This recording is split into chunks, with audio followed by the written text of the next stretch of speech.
Good morning, ladies and gentlemen.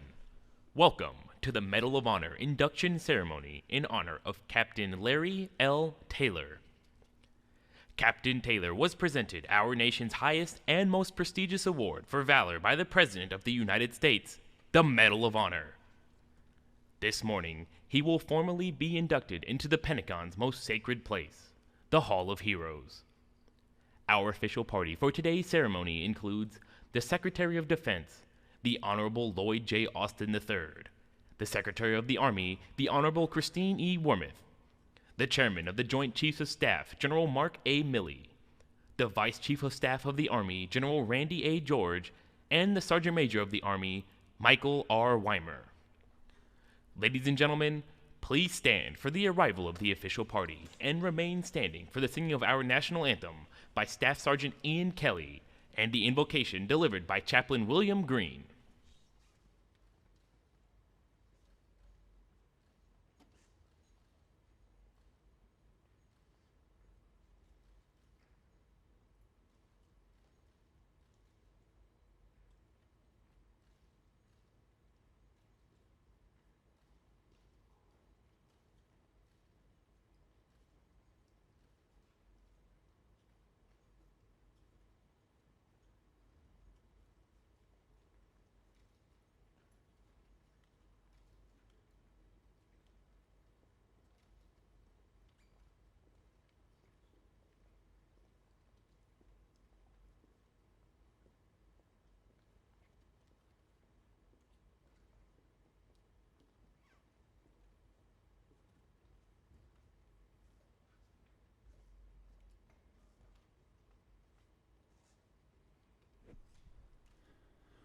Oh, say, can you see by the dawn's early light what so proudly we hailed at the twilight's last gleaming, whose broad stripes and bright stars through the perilous fight o'er the ramparts we watched were so gallantly streaming, and the rockets' red glare, the bombs bursting in air, gave proof through the night that our flag was still there.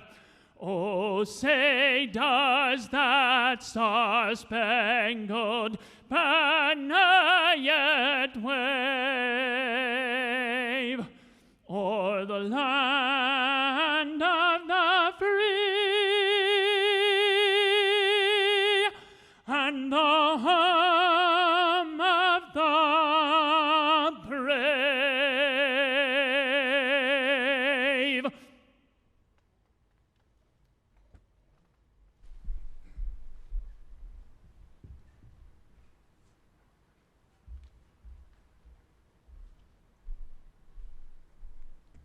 Good morning. Please bow with me for the invocation. Almighty God, the author of liberty and our sustainer, protector, and guide, hear our prayers and bless this ceremony with your presence as we honor Captain Larry Taylor, a courageous warrior and selfless leader. His valiant actions in Vietnam on June 18, 1968, have rightly earned him the Medal of Honor, our nation's highest medal for valor in combat, and his heroism continues to inspire us today. Lord, we thank you for empowering him beyond measure in the crucible of combat, where he selflessly put his comrades' lives before his very own. He is a servant leader whose actions cause us all to sacrificial service to one another. As Captain Taylor is inducted into the Hall of Heroes and his name is unveiled and permanently etched into granite, we pray that the name Captain Larry L. Taylor will forever be an enduring reminder of his sacrifice and a perpetual inspiration to all who see it. Bless him anew this morning, along with his family members, leaders, fellow soldiers, and friends who are present here with him in body and in spirit. And Heavenly Father, we humbly ask that you sustain and empower all those serving to preserve and defend our nation today, as Captain Taylor did throughout his distinguished career. We pray all these blessings in your majestic and mighty name. Amen. Please be seated.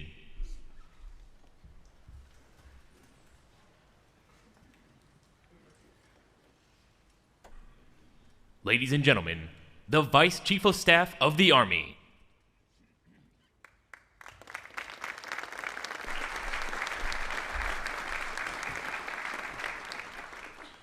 Good morning, everyone. Captain Taylor, as well as your friends, family, and teammates, thank you for being here. I imagine you've had a hectic past few weeks, and we appreciate that you are here with the Army team on Fort Myer. And sir, I noticed that you got a fresh haircut for today's occasion. I did too. I think we might have the same barber. I keep telling her not to take so much off the top, but you definitely pull it off better than I do. Secretary Austin, Secretary Wormuth, it's my pleasure to be up here with you today for this event. General Milley and other distinguished guests, thank you all for joining us. We are here today to recognize an incredible American for acts of heroism. I want to set the scene for everyone in the audience. On the night of June 18th, 1968, 4 American soldiers were out on a long-range reconnaissance patrol near the village of Ap Go Cong in Vietnam. They came across a North Vietnamese element that was much larger than they expected, a company plus of enemy fighters, and they soon found themselves surrounded and under heavy fire. It was the start of the rainy season, and the men were soaking wet, standing and fighting from the slippery banks of a horse cart trail. The radio was on the ground so that the antenna wouldn't get blown off by an enemy bullet. The night was utterly dark, just a sliver of moon overhead, and absolutely no light coming from the nearby village. But even if they couldn't see the enemy's faces, they could see the green flashes of enemy tracer rounds zooming past and hear the crack of near misses. The recon team leader radioed up to his higher headquarters for support. "We're surrounded," he said. Their supply of ammunition was dwindling quickly, and the enemy was overwhelming. Death seemed close and certain. Finally, Captain Taylor's voice came over the radio. "This is Dark Horse 32. He was flying at just the right angle to ensure that he could be heard over the throb of his rotor blades. Sergeant David Hill, one of the soldiers on the ground, heard Taylor's voice come over the net. Sergeant Hill thought he sounded as cool and as casual as a bus tour guide in a big city. The miniguns on Captain Taylor's Cobra helicopter provided the recon team some reprieve, but they were all just biding time until the men could be extracted by a Huey. But the Hueys didn't come. Now low on fuel, Captain Taylor radioed back to the headquarters and asked for permission to extract the soldiers himself. "Negative," he was told. "Come back to refuel and rearm." "But they are surrounded," Captain Taylor reiterated. "Negative," again was the response. But Larry Taylor knew that the men on the ground had no hope of survival, so he defied the order and came in for a landing. The trapped soldiers raced for the bird, jumping on the rocket pods and the skids, and then Captain Taylor pulled pitch with bullets still whizzing towards them. By the time Captain Taylor got back to base, he was out of ammunition, had just minutes of fuel left, and his helicopter was badly damaged from enemy fire. What's more, he found out that he was already being considered for punitive action for defying orders. But he had saved the lives of 4 men that he didn't personally know and wouldn't know for more than 2 decades. It is difficult for many to understand what would drive a person to take such risk for a stranger, to boldly act even when told to stand down, and to fearlessly face death so that someone else might live. But in Captain Taylor's words, in the Army he knew a bond of brotherhood he'd never seen anywhere else. He served others over himself, an idea personified in the Army's motto, "This we'll defend." Captain Taylor exemplifies what is great about our Army. He recognized that there was something that only he could do, and he boldly did it. He brought calm and clarity to men who were enduring chaos, and he stayed by their side at great risk to his own life. He demonstrated unbelievable courage, strength of will, and selflessness. Ultimately, our Army recognized that Captain Taylor's actions were the right ones. His Cobra extraction became a teaching tool at Ranger School to show how leaders could continue to find solutions in complex situations. And though it's long overdue, yesterday the President honored his actions with the highest award a soldier can receive. Captain Taylor, sir, your story is now part of our nation's lore. By taking your place among other venerated heroes, you will continue to inspire generations of soldiers as they face their own challenges. And you will forever represent to our country and to the world the strength, ingenuity, and personal courage of American soldiers. Thank you and your family for your sacrifice, for your service, and for your example.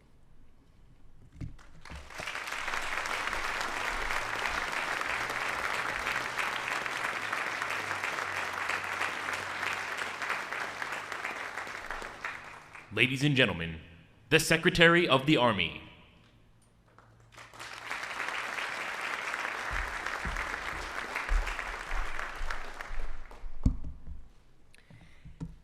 Thank you so much, General George, for that vivid account of Captain Taylor's heroism. And thank you, Secretary Austin, for being with us here today. It has been such a privilege for all of us in the Army and the Department of Defense to help share this remarkable story with the American people over the past few days. Captain Taylor, it is an honor to be here with you and so many of your friends and family members. I'm also really happy to see your wife, Toni, in the audience today to celebrate this occasion. It's been wonderful for all of us to see you supporting Captain Taylor, cheering him on, just as you've done, I'm told, so enthusiastically for the last 52 years, and that's a heck of an accomplishment.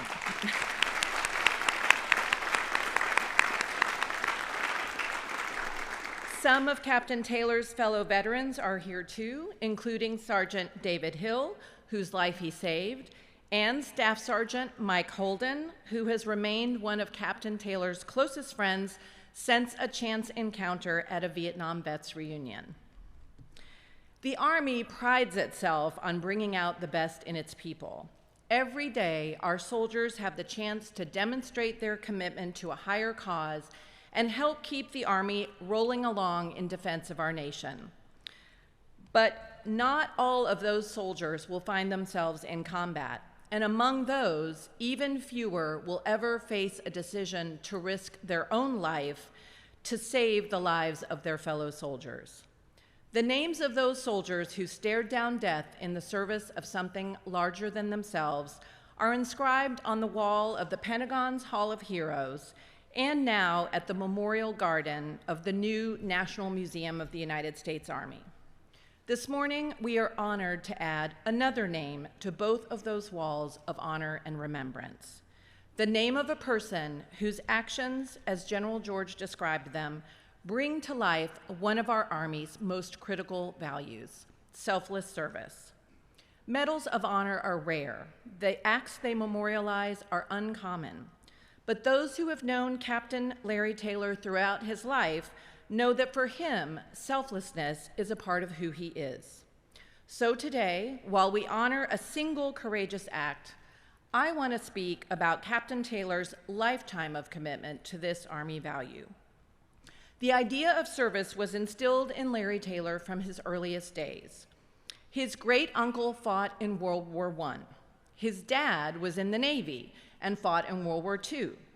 One of his uncles stormed Omaha Beach, setting the stage for America's liberation of Europe. And another uncle, an airman, flew B-24s in Germany. As Larry Taylor came of age in eastern Tennessee, he knew that the military offered him a path to serve something larger than himself. As soon as he graduated from college, he rushed to an Army recruiter. The Vietnam War was escalating, and the draft was in full effect. But as Captain Taylor later put it, I didn't need to be drafted in Vietnam. It was the honor of my life to serve there. Captain Taylor signed his commission as an armor officer, but quickly realized that helicopters were where he needed to be. So after qualifying as an Army aviator, he headed to Vietnam, flying the Army's brand new Cobra helicopter.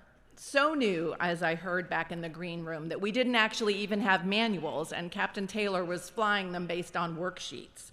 So that's a heck of a thing. As a helicopter pilot, he flew well over 2,000 combat missions, came under enemy fire 340 times, and was forced down on 5 occasions. And not once did he falter when a call for help came sputtering over his radio. Time and time again during his Army service, Captain Taylor put himself before others and got the job done. As we honor his actions on June 18, 1968, I ask all of you to consider the remarkable selflessness that Captain Taylor demonstrated on that fateful night. In his own words, quote, "I had seen people captured and tortured, and there was no doubt in my mind I just had to create a diversion and go and get the men on the ground." He didn't miss a beat, even in the face of his most extreme test. And we know that this was not the only day in Vietnam when his dogged determination to leave no man behind saved lives. Captain Taylor served in the Army for 3 more years after his deployment to Vietnam was over. And even after he left the service, he would continue to put others before himself. So you might not be surprised to learn that after returning to Tennessee, he taught at the Tennessee's School for the Deaf. He was also active in supporting his local Vietnam Veterans of America chapter.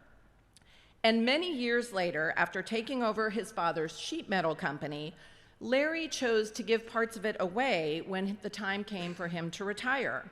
Shop space, building materials, machinery, all of it went to the Boy Scouts of America, Habitat for Humanity, and the town's Railroad Museum.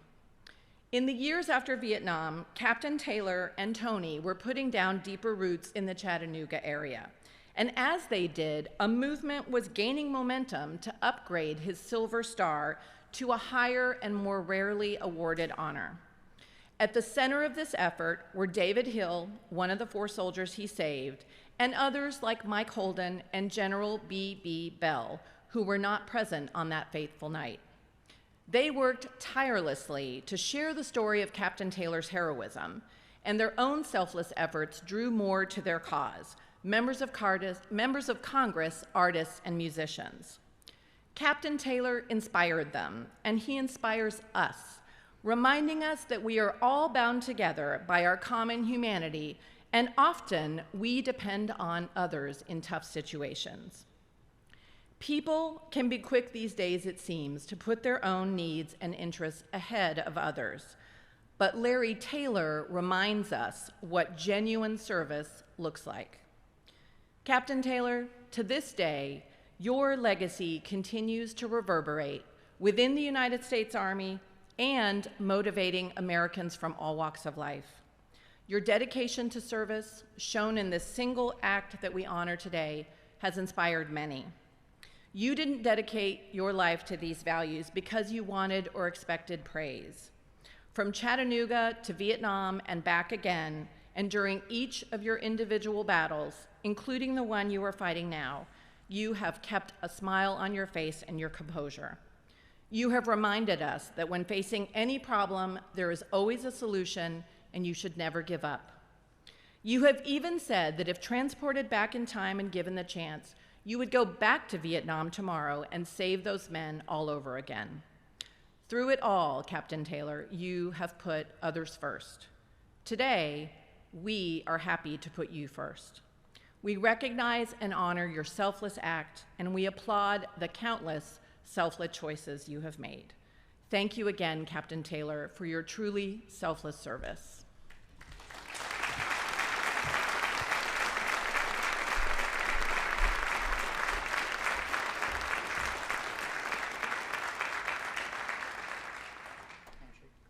Ladies and gentlemen, the Secretary of Defense.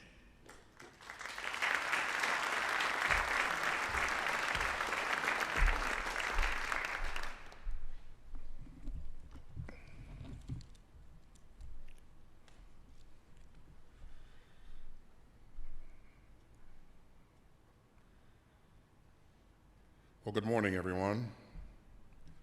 Secretary Wormuth, General George, thank you for your moving words. And thank you for what you do each and every day to take care of our soldiers and their families. Let me add my thanks to our distinguished guests, including family and friends and battle buddies of Captain Larry Taylor. Yesterday, President Biden presented Captain Taylor with our nation's highest award for valor, the Medal of Honor.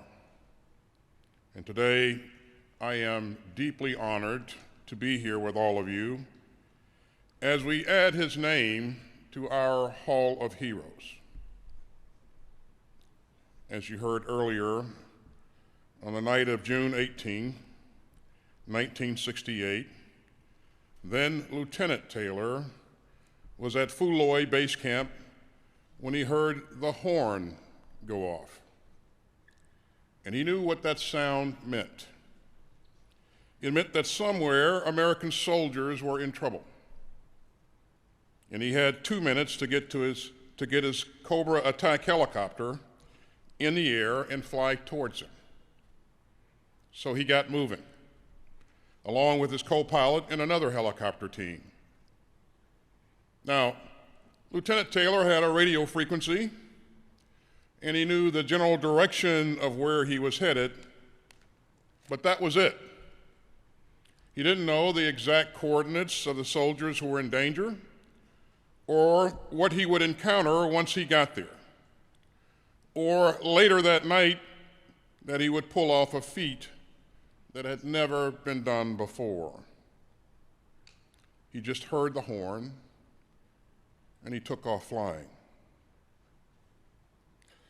Now, as you heard General George say earlier that evening, a long-range patrol team of 4 soldiers had been on a reconnaissance mission.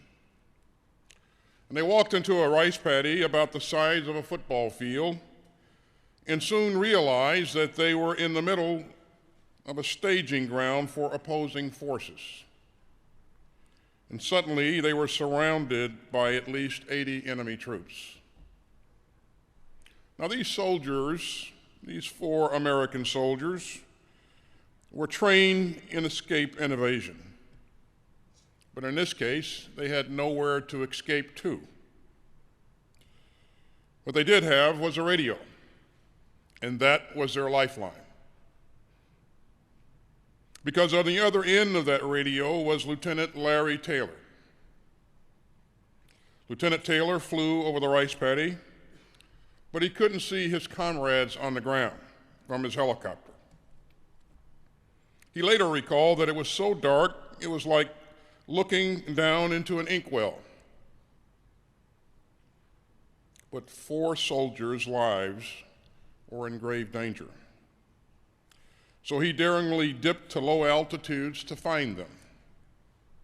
And once he spotted their position, he directed his firepower to attack the encroaching enemy. And over the next 45 minutes, the American pilots in the air and the soldiers on the ground fought with everything that they had. In return, the enemy was firing RPGs and bullets at them from every point on the compass.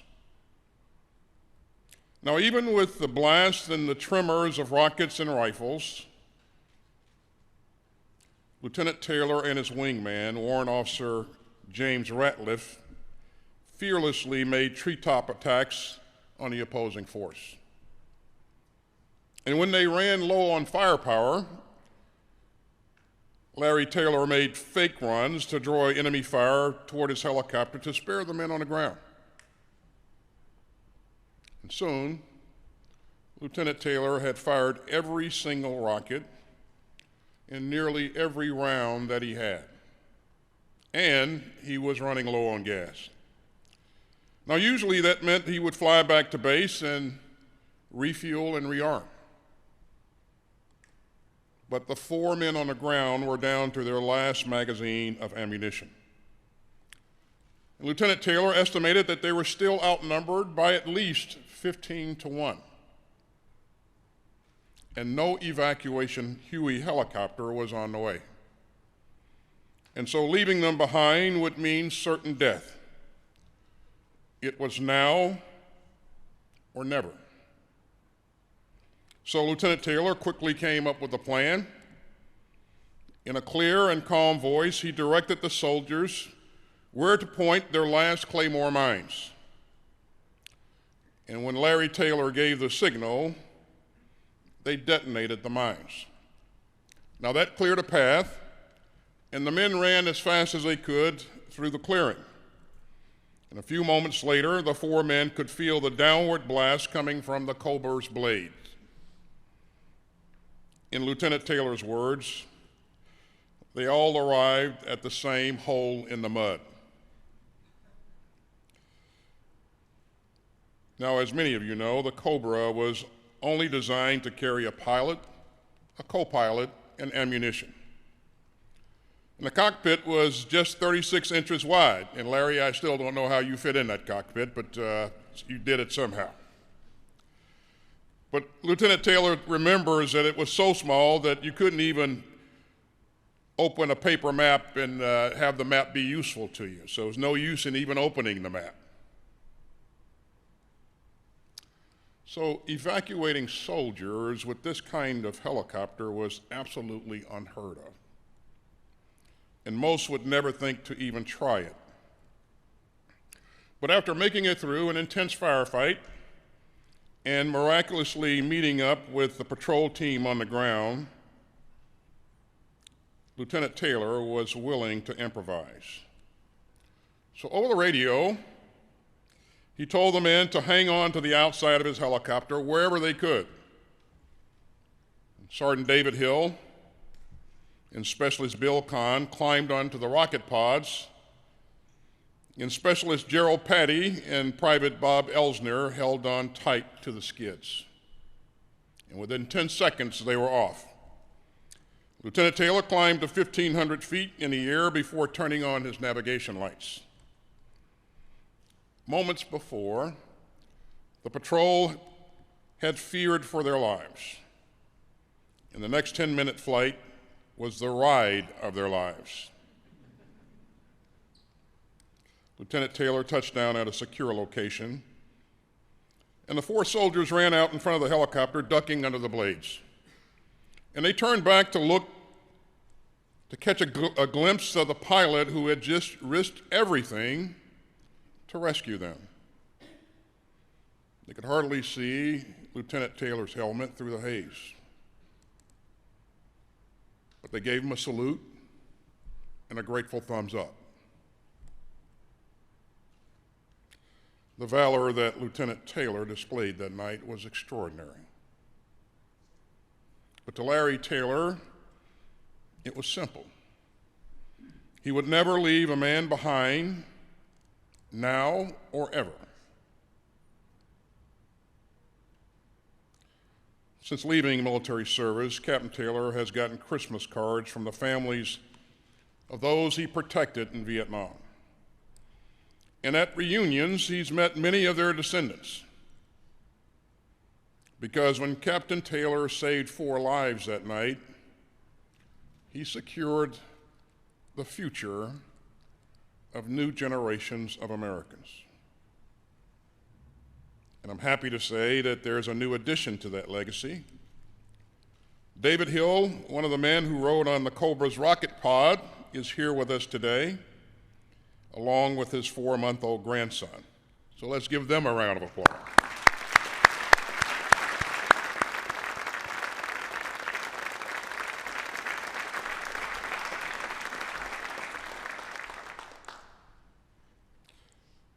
Captain Taylor, on that battlefield some 55 years ago, it was now or never. And our Hall of Heroes will honor you now and forever. May we all draw inspiration from the resolve and the courage of this American hero.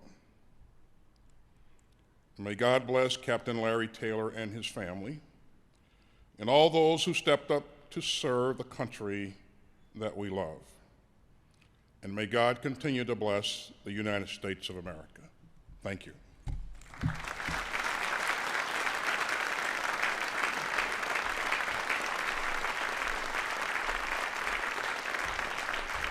Secretary Wormuth, General Milley, General George, Sergeant Major Weimer, Captain and Miss Taylor, Mr. Mike Holden, and Mr. David Hill will now join Secretary Austin on the stage for the induction ceremony. Ladies and gentlemen, please remain seated during the presentations.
The President of the United States of America, authorized by Act of Congress, March 3, 1863, has awarded in the name of Congress the Medal of Honor to Captain Larry L. Taylor, United States Army, for conspicuous gallantry and intrepidity at the risk of his life above and beyond the call of duty.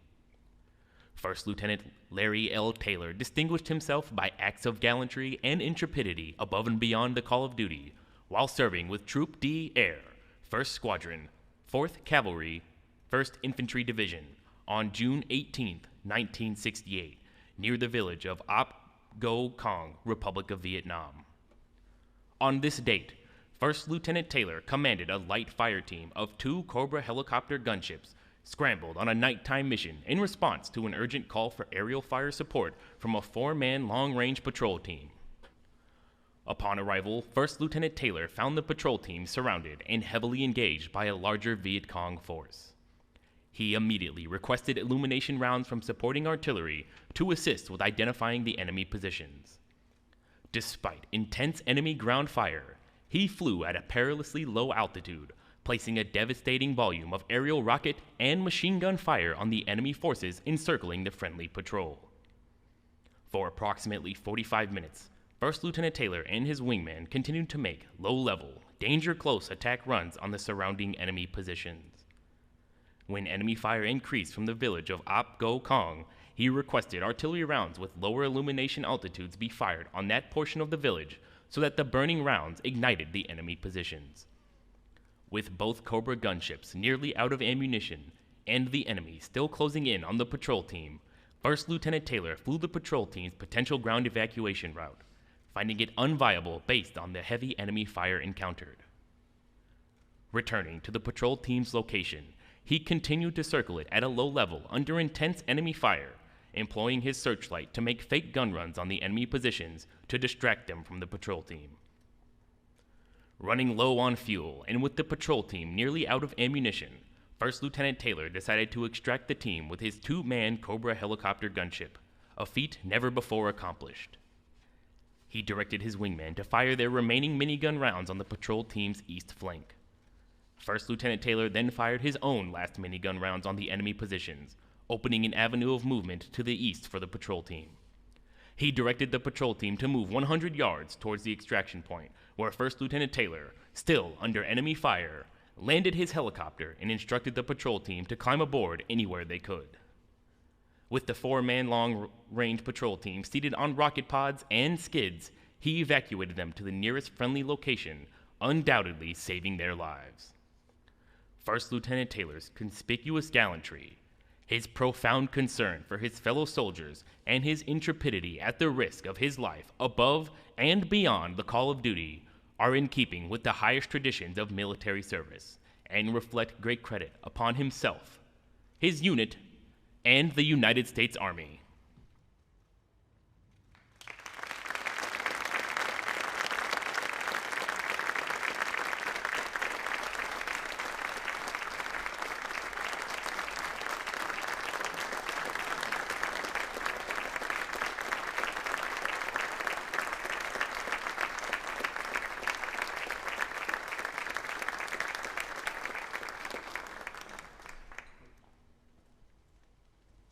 At this time, the Medal of Honor flag will be presented.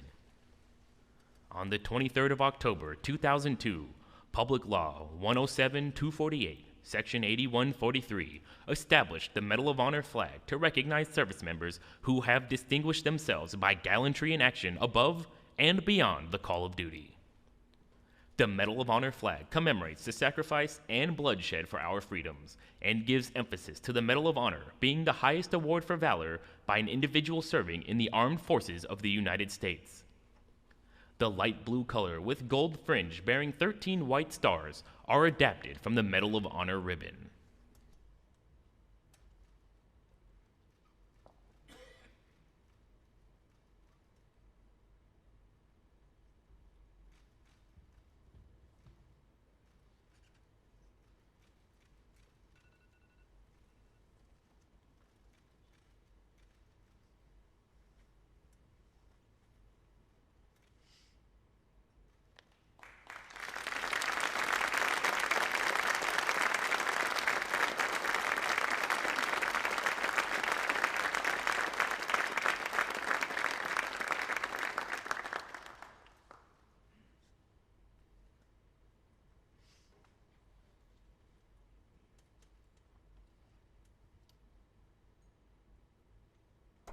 The Medal of Honor plaque will now be unveiled, inducting Captain Taylor into the Hall of Heroes.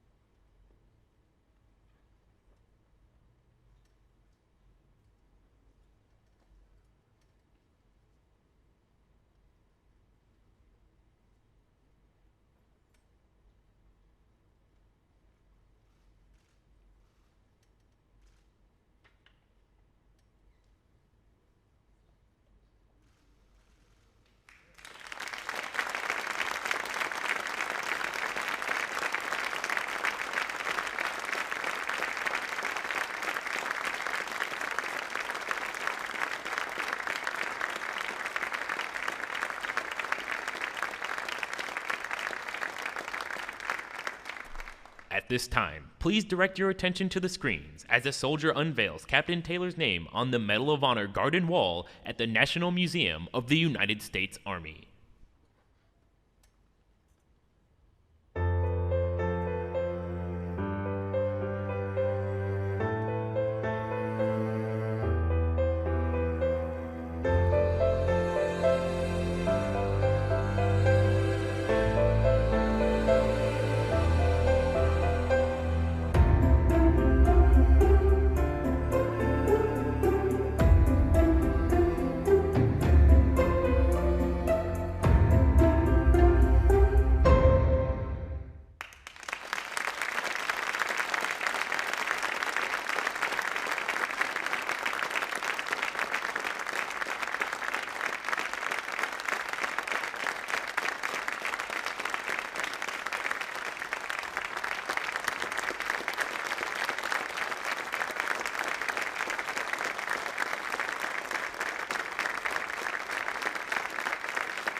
thank you Secretary Austin, Secretary Wormuth, General Milley, General George, and Sergeant Major Weimer.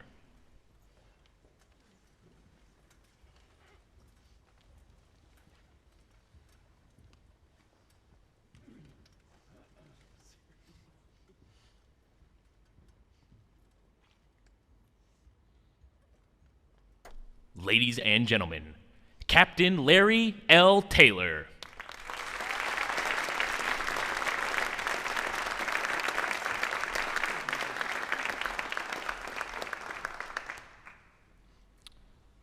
Good morning, or almost good afternoon. I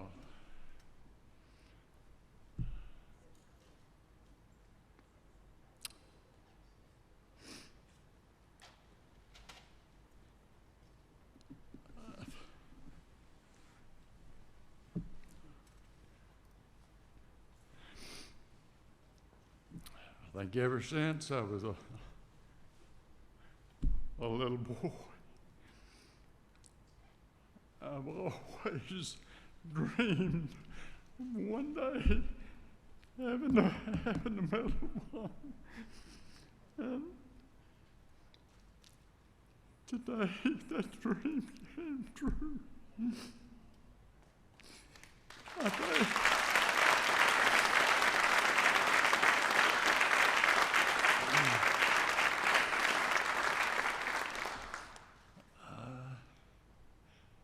I've thought long and hard about that night over and over.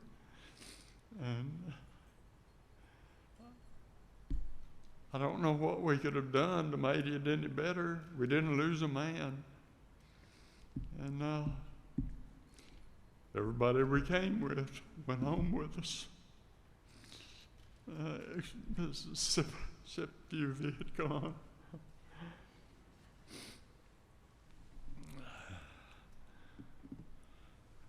But I appreciate it. I do. This is a great honor for me and my family. And I can't read that anyway.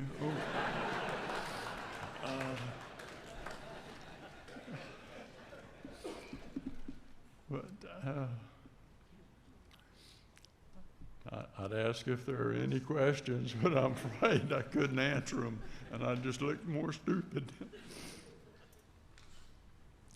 But thank you all for coming. I appreciate that. This is the greatest day ever.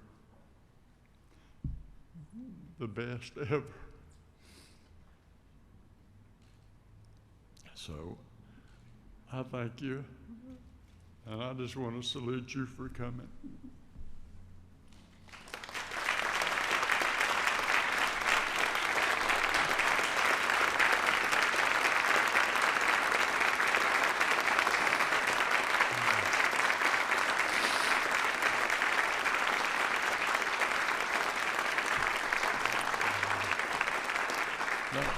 No, please sit down. Sit down. I really hadn't prepared anything to say because I thought for sure I'd faint before I could say anything. But you just don't know how much this means to me.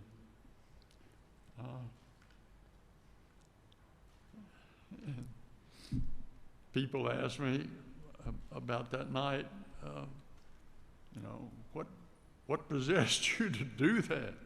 And I said, well, hell, it needed doing. And they said, you're insane, aren't you? And I said, well, Cobra pilots were a little weird anyway. But we all pulled together. And the 4 guys on the ground, they're part of the team too. And they've become lifelong friends. And hell, I don't know what else to say. I'd entertain questions from the audience, but I don't know. I appreciate you coming, and thank you so very much. Ready?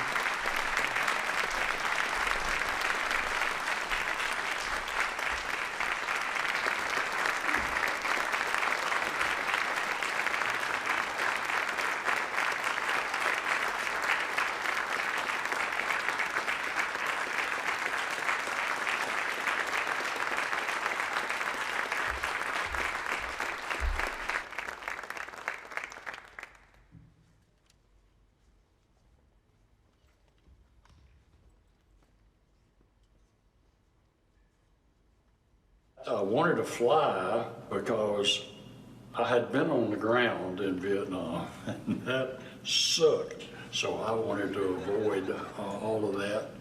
And I did, except for the few times I got shot down, I was on the ground for a while.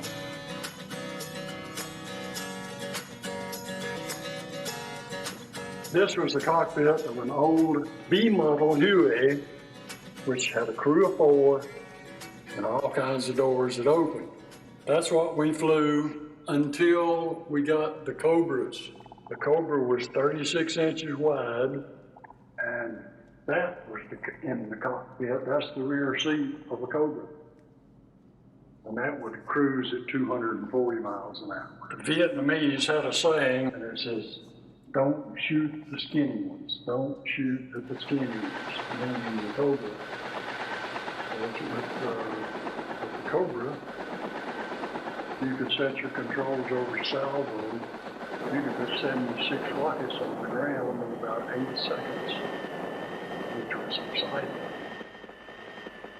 We operated as far south as Vung Tau and as far north as Bu Dap, which was about 100 miles north and south, over to Tay Ninh, which was about 75 miles or maybe 80 miles east and west.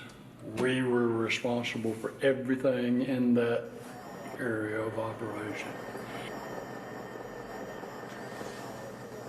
A typical mission was either reconnaissance, where you would go out with another Cobra and 2 scout helicopters, and they would fly around and beat the grass and try to find the enemy. And the other missions were scrambles. When the horn goes off, you've got 2 minutes to get that helicopter in the air and en route to the target. Of the 1,200 combat missions I flew, more than 1,000 involved long-range reconnaissance patrols that the Rangers ran. And these poor just go out in the jungle for a while by themselves, and they would smack Charlie in the nose, and then they would call us and say, "Okay, come get us."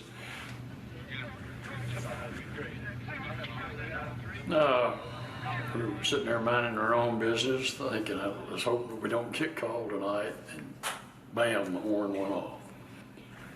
I knew a frequency and I knew a direction, and it was Wildcat 2. Well, this was a team of LRPs that were controlled by Bob Elsner.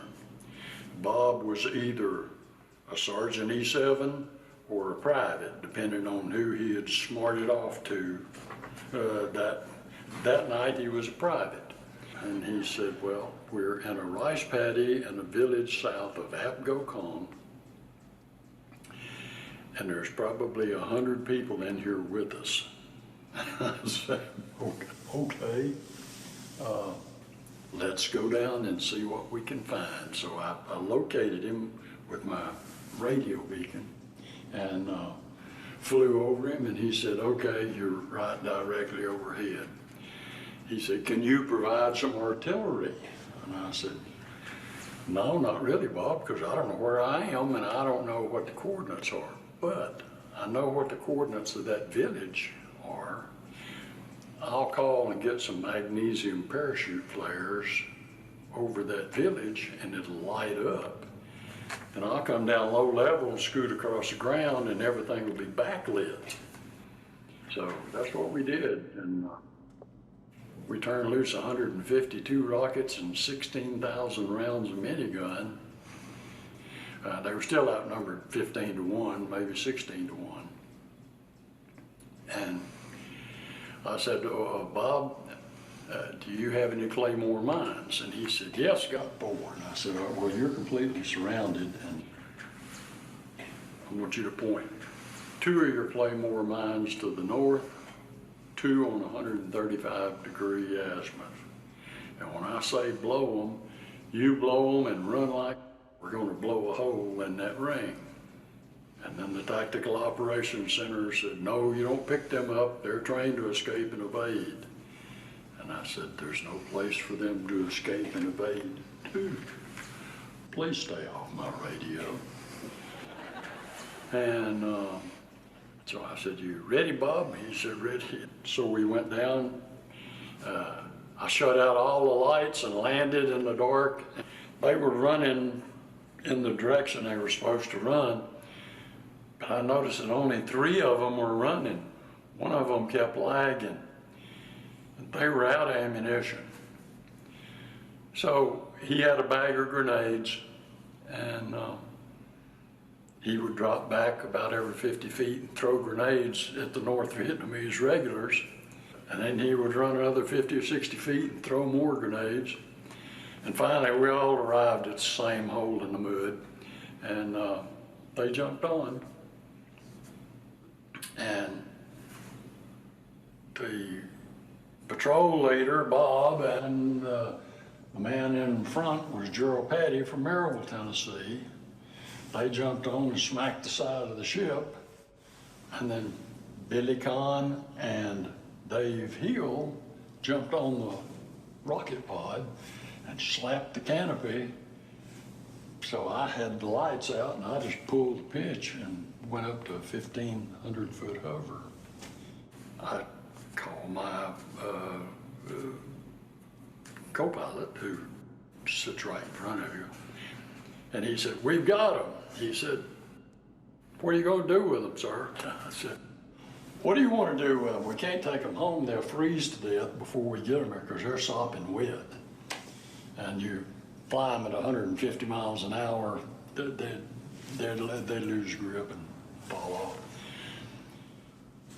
He says, let's take them down to the water treatment plants. It's about 3 minutes down the river. We'll drop them off inside the fence and then we'll go home. He said, but be advised, we got a 20-minute fuel light that's on. Okay, I said, how long has it been on? He said, about 5 minutes. I said, oh, man. So we're going to make a 25-minute flight on 20 minutes worth of fuel. He said, in essence. I said, okay. So I landed, and I used a light because I'd never been in there before. And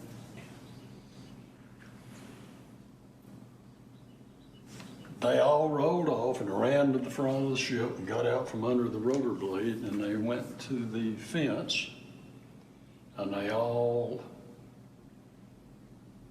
turned around, which means we're okay, thank you. But that's what we did. We took care of the Lurks and the Rangers.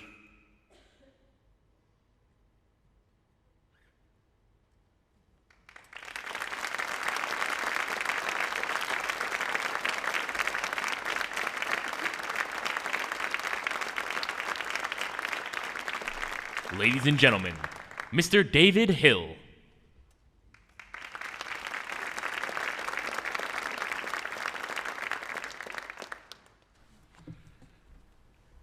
It's been a pleasure. Larry asked me to do this, to address you, tell a little story of Larry Taylor, but also the excellent division, the 1st Division that we served in, both of us.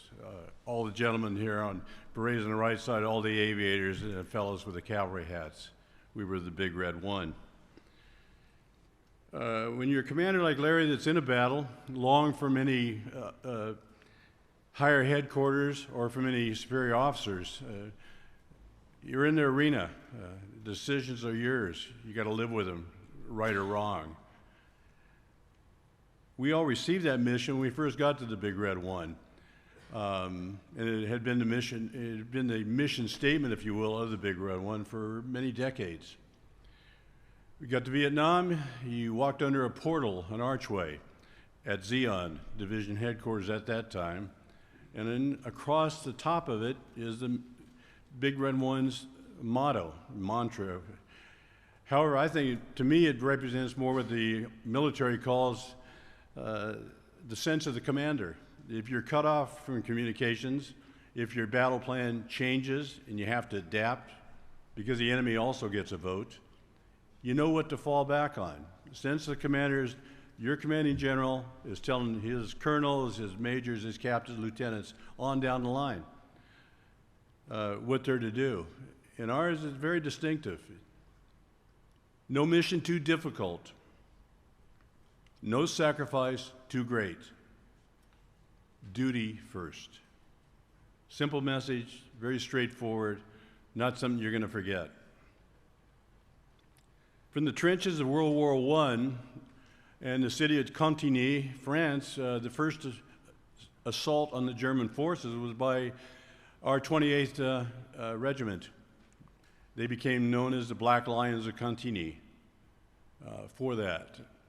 They next appeared in Europe, having come from South Africa and Sicily to a place on the Normandy coast, a bloody place. In fact, the name of the beach was Easy Red, on a beach called Omaha.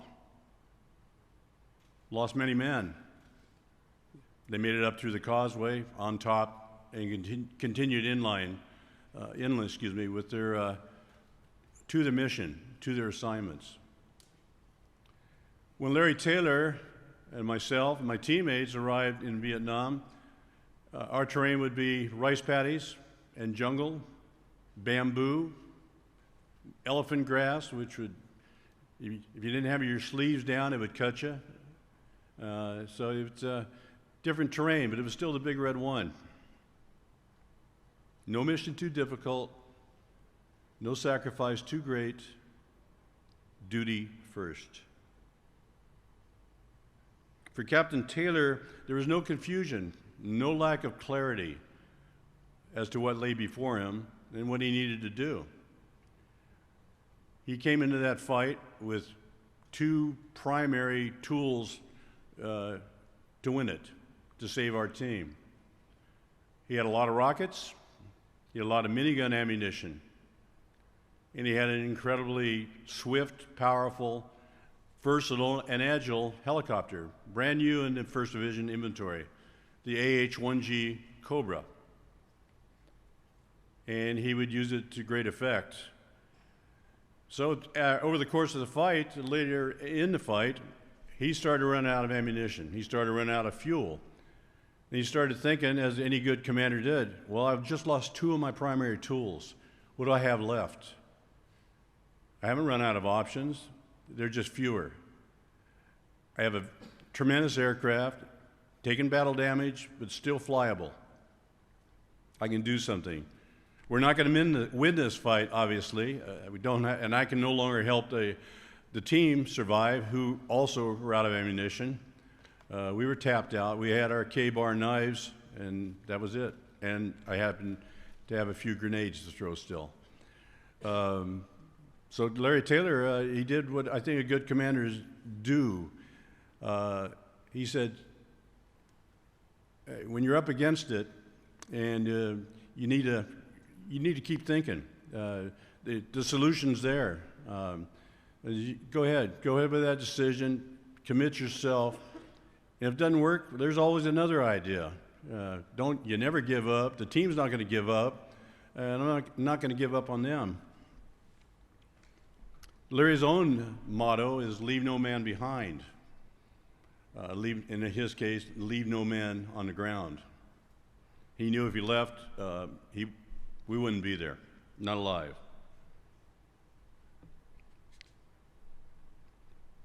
So Captain Taylor was guided both by the 1st Division's message, motto, mantra, however you want to characterize it, as well as his own. And he stayed faithful to both of them simultaneously. So I'm going in. He was told not to, and he said, sorry. He changed an alternate channel and talked only to our team leader, Paul Elsner. He then proceeded to do so. He figured if he could land near us, we were Rangers. We're versatile. We could figure it out. We were also pretty desperate. So, and he was right, of course. Had no time to train us on the jump seat that's actually part of the ammo bay door on a Cobra.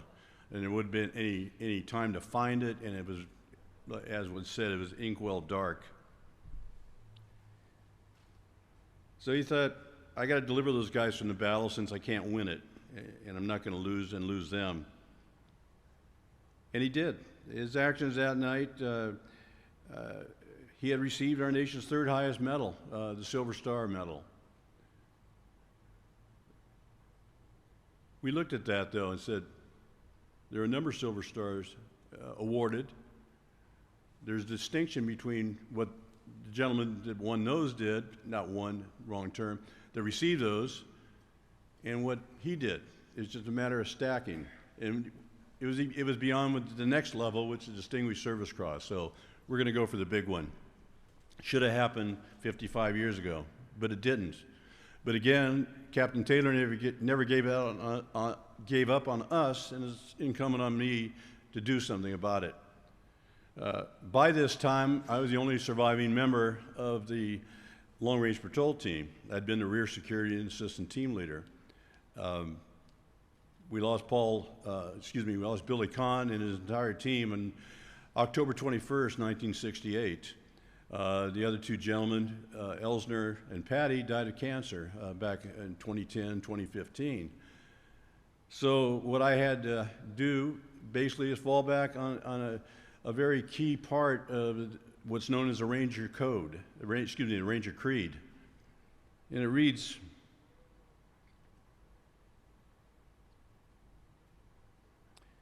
readily will I display the intestinal fortitude required to fight on to the Ranger objective and complete the mission, though I be the lone survivor.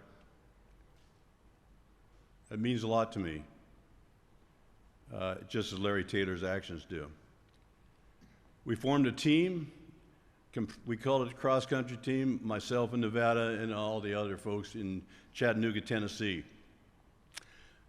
At first under retired Major General Bill Raines, gave us an office, gave us a staff, gave us telephones, and a place to meet whenever I was in town. But the message is clear also. He says, this is your mission. I'll support you. I'll help you. I'll bring some other people in to be part of the team, but it's your job, and you can't delegate that away. I had no intention to, but the message was clear. And that's just what he did. He supported us. We were rebuffed a number of times. The Army is very exacting. Medal of Honor is such a high-level thing that things have to be perfect, and it's well covered by regulations. At first, we had difficulty being able to comply with some of the requirements. But finally, General B.B. Bell joined the team. Brought with it his inspiration and getting us moving forward again. We felt like we were in the red zone, but we weren't going over the goal line. General Bell pushed us over the goal line. We'd looked at language that the Army required. We finally found the answer they were seeking. Once we did it, after all those years, in 2 weeks, it was completed. They had done their job all along in rebuffing the earlier ones because we didn't fulfill the requirements. So, anyways, it finally got done. So our mission is, with regard to getting Larry Taylor to the Medal of Honor, is now completed. And I thank all of you for sharing this event with us on this. I ask only that you, as an American, particularly you as a troop commander or as a business leader, to tell Captain Taylor's story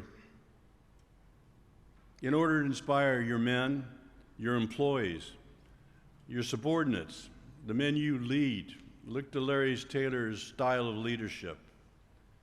You got good people, keep them, because you paid a lot to get them in the company. You paid a lot to get them in the United States military.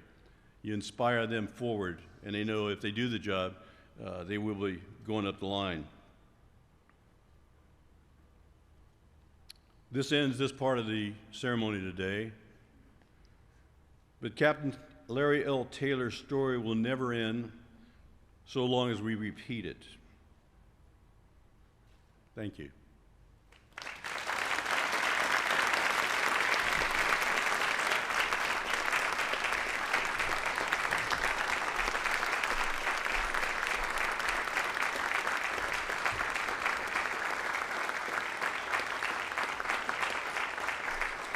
Ladies and gentlemen, please remain standing and join in the singing of the Army Song.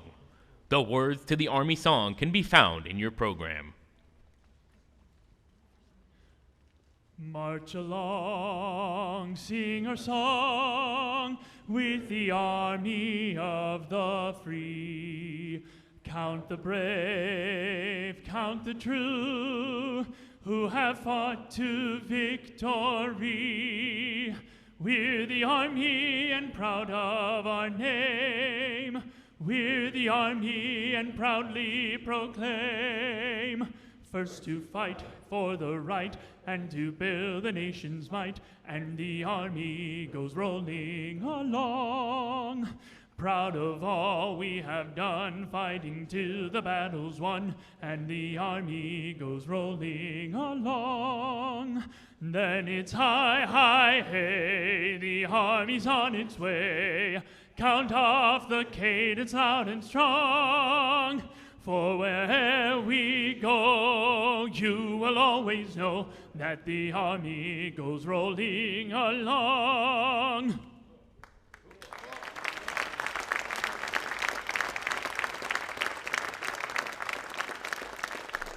This concludes the Medal of Honor induction ceremony. Please remain standing for the departure of the official party.